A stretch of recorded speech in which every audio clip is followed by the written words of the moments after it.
Hey guys, what is up? Good morning. Brent Abel here, webtennis.com with another episode of 7 Around 7. Hey, this week we are working on the mental part of the game. Yeah, kind of a important little area of tennis that we need to get figured out. Look, before we get started today, I'm going to just kind of dig into the big elephant in the room here, which is, dealing with the biggest denial that I think a lot of players have. Before we get into that, down below in the description area, there's a link that will take you over to a one-question anonymous questionnaire. And what I'm asking you, and I would love for you to just spend 60 seconds over there on that questionnaire, just answering, what's your number one question about the mental part of the game? Maybe what's your number one challenge, whatever it is.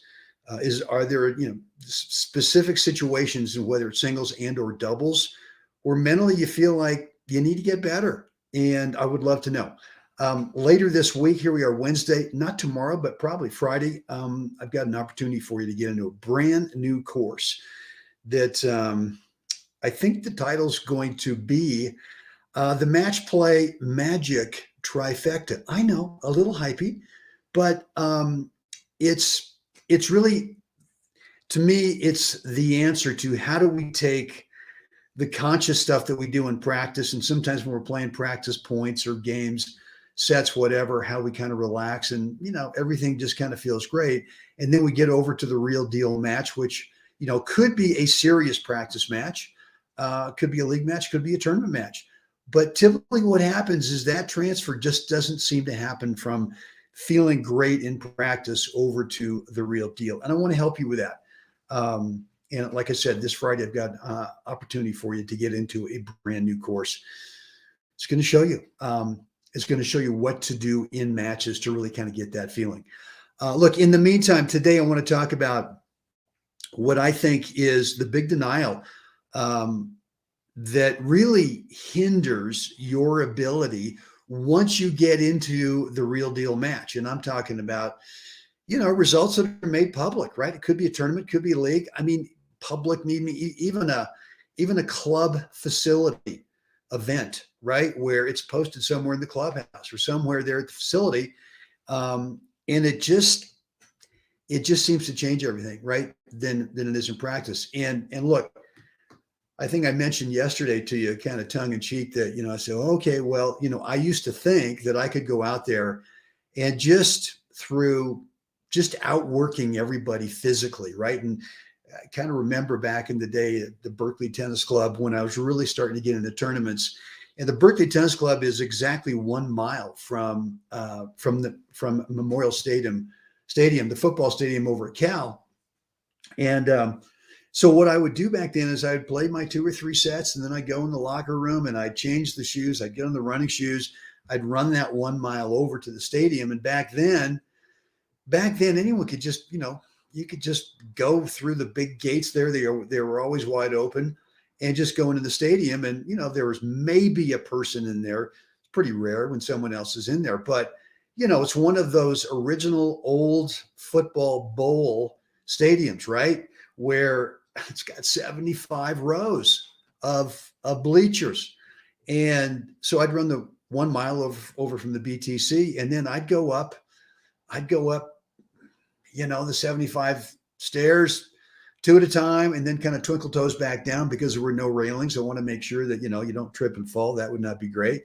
But I would do several sections. And finally I'd come around to the west side of the stadium and go up, right? And I'd look over the rim, and you could look over Berkeley, and then there's the bay, and then there's the Golden Gate Bridge, right? And I'm thinking, I'm the only guy doing this. This is all I have to do to be great, right? And so what I discovered eventually was that, yes, the physical part of the game is crucial, but I mentioned yesterday, it's not the only thing.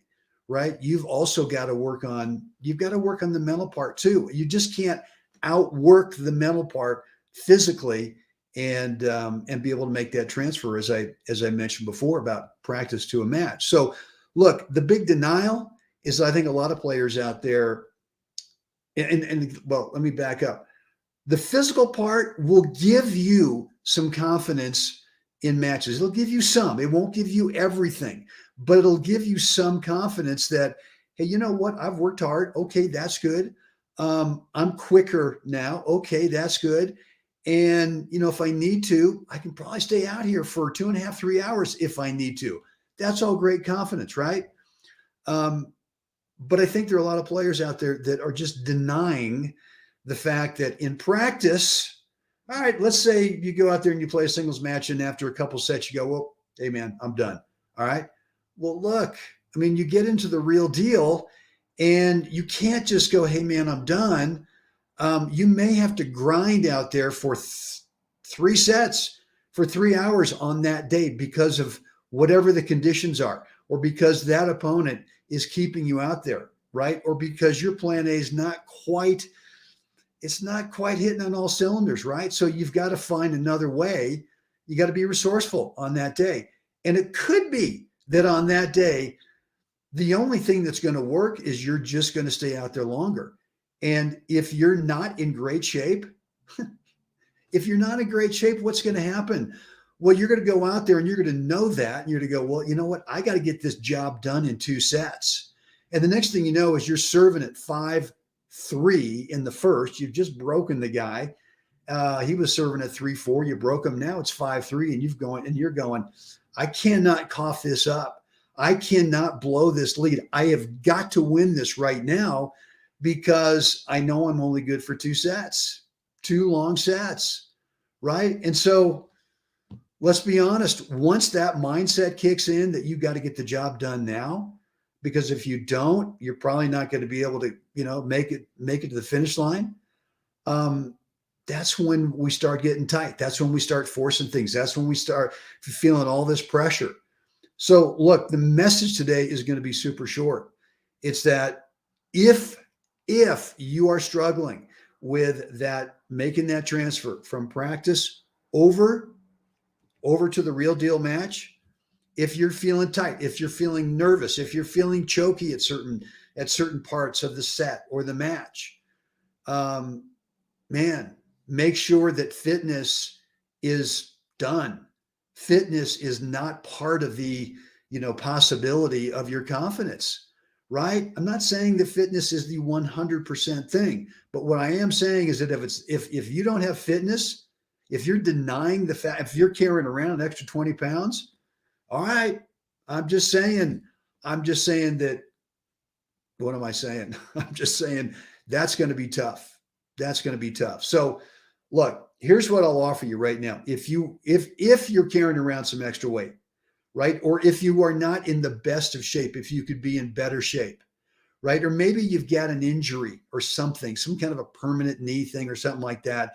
And you're looking for ways to be able to be a hair quicker. You're looking for ways to be a little bit better endurance wise, then hit me up, shoot me an email, Brent@WebTennis. Let's dig into it, right? I'm happy to give you my time on that, no charge on that, and just give you some ideas. I'll tell you what's worked for me. May not be your cup of tea, but I'll tell you what's worked for me. And anyway, the bottom line is if you're out of shape, or if you're carrying around too much weight, too much baggage, the whole confidence thing is just going to be really tough. It's really going to be tough. And even if you're just a doubles player only, you can't tell me that an extra 20 pounds is okay, that you don't need to be quick. You don't need to be quick in terms of being lighter on your feet, so that, because all of the spacing in doubles is much more narrow, right? So that especially when you're coming in, let's say you're playing serve and volley, or let's say return to serve, you're playing a little chip and charge, right? You've got less court to cover. That's good. But the reality is now, because you've got less court to cover, the chances go way up that the ball coming back to you is going to be more directly at you than it would be in singles, where it's going to be, you've got more court to cover, right? So what does that mean in terms of spacing? Well, that means your footwork's got to be outstanding to be able to create space, get out of the way of the path of the incoming ball. And if you're not in great shape. If you don't have that quickness, if you got too much poundage you're carrying around. And look, I know that some of the guys I'm talking to right now, they're great. They're fine, right? And they really embrace the fitness thing. So today's message for you is nothing more than keep going. Don't stop. Just keep going, right? So blah, blah, blah. There you have it. Look, I'm traveling today. I'm going to the desert. And so what does that mean? Nothing more than I'm looking forward to a week in the desert and some grass court tennis and hanging out with one of my kids for a few days. But yeah, look for something tomorrow. It's going to announce, I think it's going to be Friday. I think Friday, I'm going to have that course ready for you. In the meantime, any questions? Look, shoot me an email, brent@webtennis.com. Certainly, if you want some ideas on fitness, on quickness, on endurance, hit me up. Just shoot me an email and we'll get into it. In the meantime, it's time. We got to get out there. Come on. All of us out there, help someone else have a spectacular day. Guys, I'll see you again tomorrow.